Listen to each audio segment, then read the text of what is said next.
warahmatullahi wabarakatuh. Hai Sobat Wisata TV, kembali lagi di Tas Buku, komunitas bedah buku. Saya Firdausan Gerta Al-Nazifa dari LPM Generasi ke-9 menjadi moderator dari Tas Buku kali ini. Dan ini rekan saya. Perkenalkan, nama saya Ramadhani Dwi Listanti dari LPM Generasi 9. Kali ini saya akan membedah sebuah buku yang berjudul dengan If You Know Who. Baiklah, bisa diceritakan sinopsis dari buku tersebut? Nah, novel ini menceritakan tentang perjalanan seorang gadis. Jadi gadis itu mengalami koma kurang lebih sekitar 3 tahun.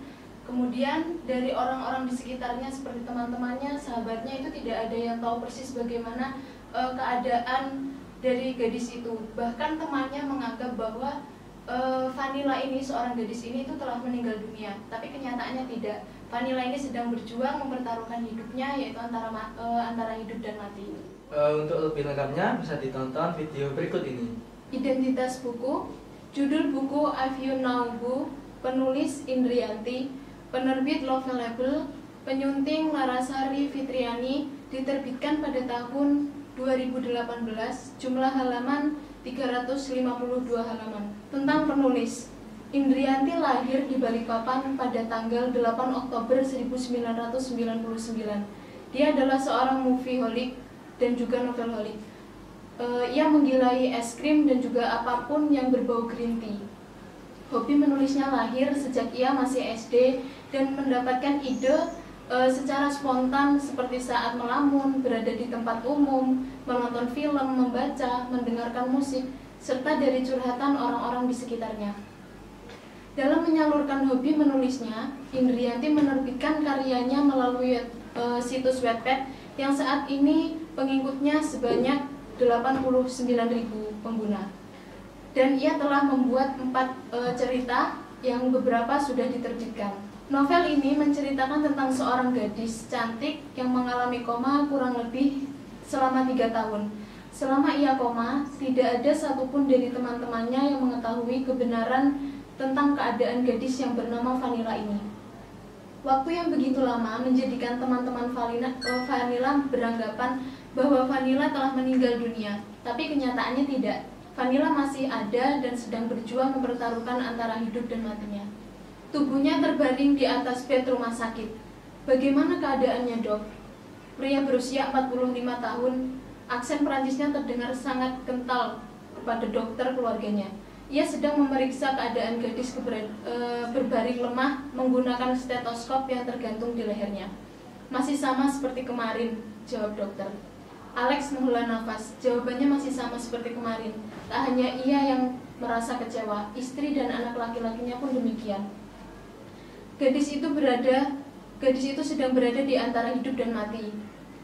Dr. Andreas mengatakan, jika semua alat bantu pernafasan yang menempel di tubuhnya dilepas, maka gadis itu tidak akan bertahan lagi. Hanya ada 2 pilihan, hidup tersiksa seperti ini atau kembali ke pangkuan Tuhan. Tapi semua keluarga tetap kekeh dengan pendirian mereka dan yakin bahwa akan ada keajaiban untuk putri mereka. Di alam bawah sadarnya, Vanilla berjalan di sebuah ruang gelap. Ia mencoba melihat sekelilingnya, namun ia tak bisa mengingat apapun. Ia terus berjalan mencari titik terang. Lagi-lagi, gadis itu menghela nafas kasar dan memilih untuk duduk di tempat ia berpijak, sembari menekuk lutut dan melipat tangannya. Sampai kapan dia akan berada di alam bawah sadarnya, sedangkan kita di sini menunggunya sadar?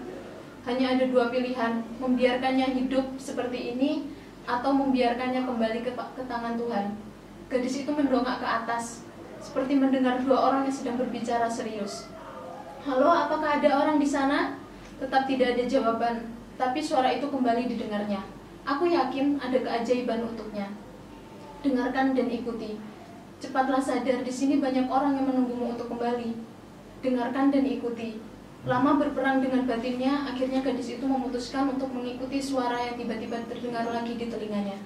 Langkah kian mendekat, lalu naik ke atas kasur dan memutuskan untuk kembali ke dalam raganya. Aku berjanji, jika kamu sadar, nanti aku akan mengajakmu berkeliling kota ini. Victor merasa dirinya seperti orang gila yang berbicara sendiri. Ia meringis meratapi perilakunya sendiri. Mungkin hari ini aku belum berhasil membuatmu terbangun dari tidur panjangmu. Victor berdiri dan memutuskan kembali ke sofa. Ketika Victor mendaratkan tubuhnya di sofa, ada gerakan kecil dari jari tangan adik perempuannya. Butuh waktu cukup lama untuk membuat matanya mengerjap dan perlahan terbuka. Meski terlihat sayu, tapi gadis itu bisa melihat jelas sekelilingnya, dinding berwarna putih, dan sebuah lemari besar yang berada di sisi kanan ruangan. Victor langsung berteriak memanggil kedua orang tuanya. Tanpa berpikir panjang, sang ayah langsung menelpon Dr. Andreas untuk datang memeriksa keadaan gadis itu yang baru saja sadar dari komanya. Setelah dokter memeriksanya, "Selamat datang, Vanelika Kalista. Semoga hal buruk tidak pernah menimpamu lagi," ucap sang ibu seraya mencium kening gadisku dengan lembut. Kini ia telah bangun dari tidur panjangnya, dalam keadaan lupa akan hal yang pernah ia alami di kehidupan sebelumnya. Kehidupannya saat ini begitu asing baginya, bahkan ia pun tidak mengenali dirinya sendiri. Semua anggota keluarganya memanggilnya Vanelika Kalista. Namun seiring berjalannya waktu, saat ia bertemu dengan laki-laki yang bermata hazel, dengan wajah sedingin es, dan bertemu dengan beberapa orang yang menganggapnya sudah meninggal beberapa tahun yang lalu. Orang-orang yang baginya begitu asing memanggilnya dengan sebutan Vanilla.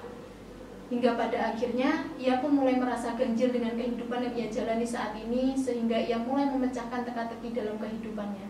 Satu persatu teka-teki mulai terpecahkan, hingga ia akhirnya merasa hancur karena kenyataan tentang masalah percintaan dan keluarganya pada kehidupan sebelumnya. Keganjilan yang ia rasakan mulai terjawab satu persatu, dan ia pun mengetahui bahwa nama aslinya adalah Vanilla. Selama masa koma, beberapa tahun lalu, orang-orang terdekatnya, bahkan laki-laki yang ia cintai menganggapnya telah meninggal. Hingga pada akhirnya, Vanilla merasa hatinya benar-benar hancur saat mengetahui semuanya.